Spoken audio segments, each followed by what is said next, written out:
Prostata bezi biopsiyasi qachon olinadi? Agar tunda bir necha bor hojatga chiqish, tez-tez siyish, siyganda siydik oqimining pastligi va oxirida tomchilab qolish holatlari kuzatilayotgan bo'lsa, qonda esa pisa miqdorining yuqori bo'lishi bu prostata bezida xavfli yoki xavfsiz o'smalar rivojlanayotganligining ilk belgilari hisoblanadi.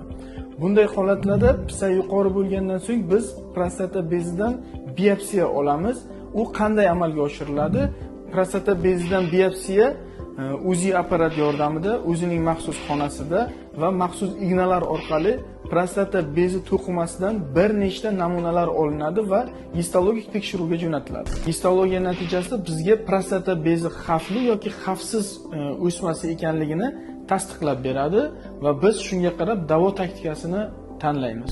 Yuqorida sanab o'tgan shikoyatlarim sizda kuzatilayotgan bo'lsa, kechiktirmasdan urolog shifokoriga murojaat qilish kerak.